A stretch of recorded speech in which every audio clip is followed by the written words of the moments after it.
Democracy हमारे DNA में है।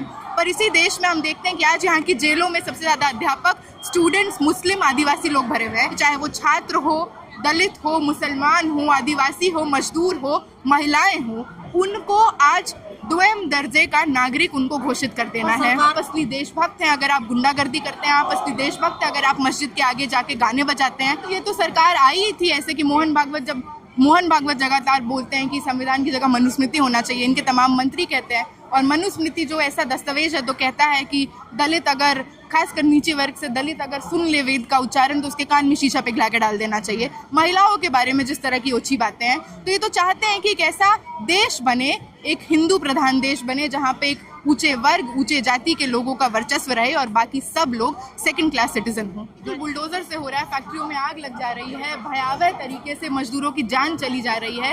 लगातार देख रहे हैं देश के कोने कोने में मारुति जैसी बड़ी कंपनियों और कॉरपोरेट बड़े बड़े कंपनीज, वहाँ पे हम देखते हैं कि वहाँ के लोग ये सीना ठोक के कहते हैं कि लोगों को तो पूरे हफ्ते काम करना चाहिए, हम अपने मजदूरों को वॉशरूम यूज़ करने नहीं देते हैं। तो आज जैसी स्थिति है देश में, दलित, अल्पसंख्यक, मजदूर, महिला, छात्र, आज जो सब लोग ग्रसित हैं इन सारी चीज़ों से, तो आज हम एकजुटता इस रूप में भी शामिल करने आए हैं कि हम अपनी यूनिवर्सिटी में देखते हैं जो लोग हमारी इमारतें बनाते हैं, जिन लोग के बनाए हुए क्लासरूम में हम बैठते हैं, आज उनको किसी भी तरह का सम्मान, आज उनको किसी भी तरह का हक नहीं मिल रहा है। और बतौर स्टूडेंट ये मिनिमम है जो हम कर सकते हैं। हमारी जिम्मेदारी है कि हम आए, कंधे से कंधा मिला के मजदूरों के खड़े हों। मीडिया कह रही है अमृतकाल चल रहा है, देश में सब बढ़िया है, सब चंगा सी है। बिल्कुल, मीडिया तो ये भी कह रही है कि यूक्रेन की वॉर रुकवा देंगे। देश भर में जहाँ जहाँ जो जंग हो रहा है, जिस भी तरह का तनाव है दो देशों के बीच में, मोदी जी वो रुकवा सकते हैं। पर इसी देश में हम देख रहे हैं आज भी मणिपुर की जो हालत है, कुछ भी किसी भी तरह का रेमेडी नहीं पहुंचा है। मोदी जी खुद एक भी बार वहाँ का चक्कर लगाने नहीं गए हैं। इसी देश में हम देखते हैं कि जब कॉन्फ्लिक्ट वॉर होता है, इस देश के जो कॉन्फ्लिक्ट जोन्स थे, जो सीमाएं थी, वहाँ पे इतने लोगों की जान गई है। वहाँ पे भी हम देखते हैं कि किस तरह से मजदूर वर्ग सबसे ज़्यादा प्रताड़ित होता है। ये वही देश है। हमारी मेमोरी बहुत कमज़ोर हो गई है इस मोदी काल में, पर 2.5-3 साल पहले की बात है जब कोरोना होता है और देश के मजदूरों को पैदल बाधित किया जाता है कि वो कोसों दूर चलकर अपने घर जाएं। आज हम देख रहे हैं कि बिहार में सरकार कह रही है कि 3 महीने पहले तक अगर रहते थे तो वोट देने का अधिकार मिलेगा। मैं खुद बिहार से आती हूँ। हम देखते हैं कि सबसे बड़ा जो सेक्शन इससे प्रभावित होगा वो प्रवासी मजदूर है।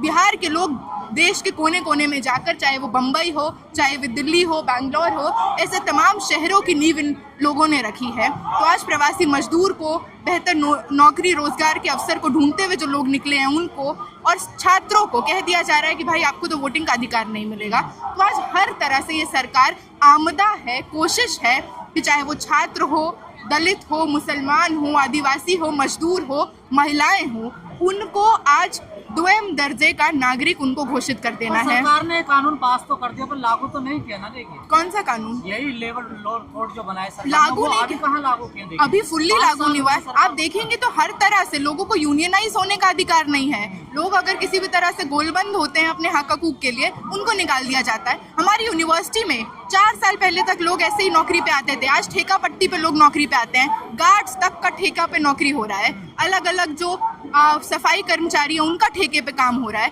हम लगातार देख रहे हैं कि कहने को बहुत डॉक्यूमेंट फॉर्म में लागू नहीं किया है, पर पीछे पीछे तो सारी चीज़ें हो रही हैं। आज इस सरकार की नीति बहुत स्पष्ट है कि इनको अपने कॉरपोरेट घरानों के जो इनके मित्र हैं, बड़े बड़े अंबानी हैं, अदानी हैं, इनके जेबे को मालामाल करना है और देश को एकदम लूट लेना है। पूरी दुनिया के मजदूरों ने संघर्ष करके 44 कानून बनवाए थे, लेकिन मोदी सरकार ने झटके में खत्म कर दिए। बिल्कुल सर, ये तो हम देख ही रहे हैं कि देश में जिस भी तरह की एक प्रगतिशील, एक आप कहिएगा बढ़ोतरी हुई थी, प्रगति देश ने किया था, उसको बहुत साल पीछे ये सरकार भेज चुकी है। हम यही देखते हैं, यही सरकार है जिसके पार्टी में बृजभूषण से लेके तमाम ऐसे लोग हैं, सिंगर जैसे लोग हैं, तमाम ऐसे रेपिस्ट हैं, सेक्सुअल हरासर्स हैं, प्रेडेटर्स हैं। महिला सशक्तिकरण का जो ढिंडोरा पीटती है, बेटी पढ़ाओ बेटी बचाओ का जो ढिंडोरा पीटती है, उसकी असलियत हमारे सामने है।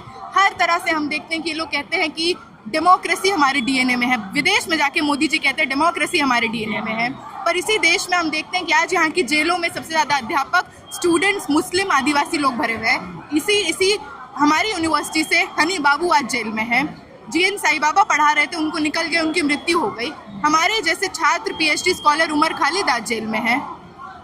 नाम बदलने की तो आप देखिए, शहरों का नाम बदला सबको। बिल्कुल धर्म के लेवल पे भी, जैसे दिल्ली में भाजपा, दिल्ली में भी डबल इंजन की सरकार है, जैसी भाजपा जीतती है भाजपा के एमएलए, भाजपा के मंत्री जाते हैं जगह जगह और देखते हैं कि जो दुकान लगा रहा है उसका धर्म क्या है, उसका नाम क्या है। अगर कोई मुसलमान है उसकी दुकानें बंद हो जाती है। बहुत समय पहले की बात नहीं है, हम लोग विजयनगर में रहते हैं जो नॉर्थ कैंपस का नियरेस्ट इलाका है। हम अपने इलाके में, मैं 5 साल से ड्यू में हूँ, हमने इस तरह का कोई दंगा फसाद बहुत टाइम तक तो नहीं देखा था। पर हमारे यहाँ नॉर्थ ईस्ट शॉप में एक हुड़दंग भीड़ आती है, वहाँ के ओनर को मारती है, और अब ये हर जगह, हर गली मोहल्ले, हर तरह के एरिया में आ चुका है।